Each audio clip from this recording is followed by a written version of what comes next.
آپ سب بھی بہت مبارکبادی کے مستحق ہیں۔ یہ جو مکتب کی تعلیم ہے اللہ تبارک و تعالیٰ کی طرف سے ہمارے ملک میں یہ ایک بہت بڑا انعام ہے۔ اس کے ذریعے سے ہمارے بچوں کا ایمان، بچوں کی فکریں، بچوں کی ذہنیت، یہ تمام چیزیں محفوظ ہیں۔ بچہ جب پڑھنے کے لیے آتا ہے، بچی جب پڑھنے کے لیے آتی ہے تو استاد محترم جہاں اس کو قرآن کریم پڑھاتے ہیں، اس سے پہلے قاعدہ پڑھاتے ہیں، ساتھ ہی ساتھ میں اس کے ذہن کی صاف ستھری تختی پر کچھ ایسی چیزیں لکھ دیتے ہیں کہ وہ دنیا کے بدلتے ماحول میں، دنیا کے بدلتے حالات میں ایمان سے اور ایمان کی جڑوں سے جڑا ہوا رہتا ہے۔ بچے کے ذہن کی تختی بالکل صاف ستھری ہوتی ہے۔ مکتب میں پڑھانے والا استاد اس تختی پر اللہ کا خوف اور اللہ کا ڈر لکھ دیتا ہے کہ بچی جہاں کہیں بھی رہنا، پیارے بچے جہاں کہیں بھی رہنا، اللہ سے ڈر کر کے رہنا۔ وہ عقیدوں کی درستگی لکھتا ہے، وہ خاندان میں کس طریقے سے رہا جاتا ہے،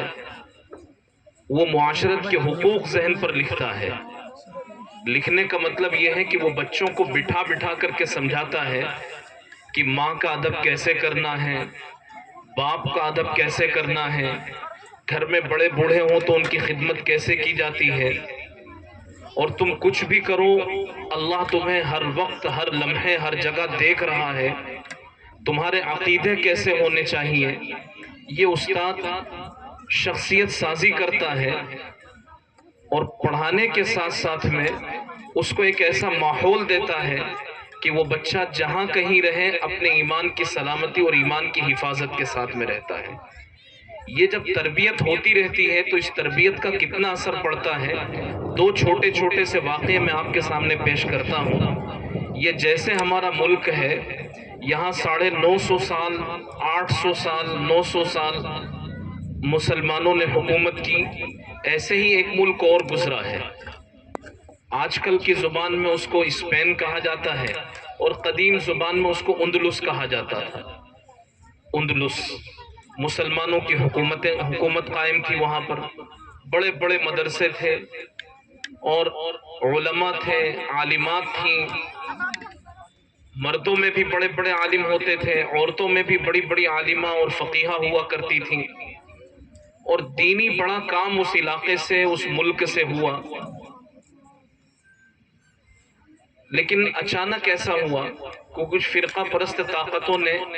اس ملک کو اپنے لپیٹ میں لیا، عیسائی حاوی ہونے لگے، اور عیسائیوں نے مسلمانوں کو مارا، پریشان کیا، اور اتنا پریشان کیا کہ مسلمانوں کو وہ ملک چھوڑنا پڑا۔ مسلمان ہیں، 700-800 سال مسلمانوں نے وہاں حکومت کی ہے۔ اب وہ ملک چھوڑ کر کے فرانس گئے، فرانس نے ان کے لیے اپنا ملک اور ملک میں رہائش، اس کی اجازت انہوں نے دی کہ اسپین کے لوگ ہمارے یہاں آ کر کے رہ سکتے ہیں۔ یہ اسلامی ملک میں پلنے والے اور رہنے والے وہاں گئے، اور کچھ وقت گزرنے کے بعد وہیں کے ماحول میں وہ رنگ گئے،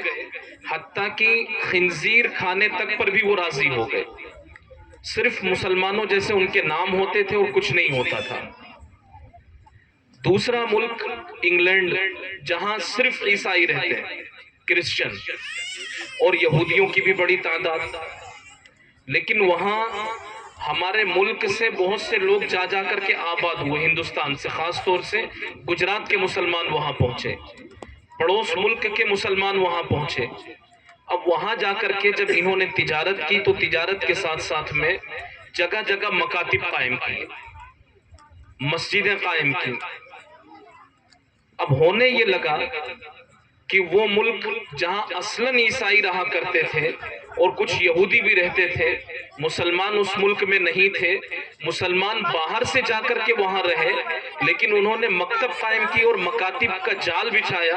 اور محنتیں کی تو مسلمان اتنا مضبوط ہو گیا اس ملک میں کہ وہاں کی تجارت کا، وہاں کی معیشت کا، وہاں کی مارکیٹ کا حصہ بن گیا، اور تھوڑے تھوڑے فاصلے پر بڑے بڑے مدارس اور بڑے بڑے مدرسے وہاں قائم ہو گئے، اور اب اتنا مضبوط ہوا کہ وہاں کی سیاست میں مسلمانوں کا حصہ ہے اور مسلمان ہر طریقے سے باعزت ہیں۔ اس مکتب کے راستے سے انہوں نے محنت شروع کی اور محنت کے ذریعے سے اپنے وجود کو وہاں منوایا۔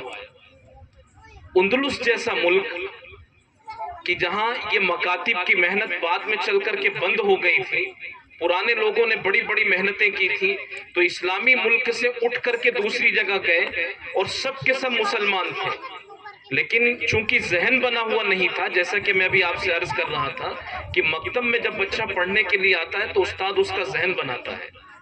ان کا ذہن بنا ہوا نہیں تھا، تو وہاں جا کر کے بجائے یہ کہ وہ خود کوئی نئی روشنی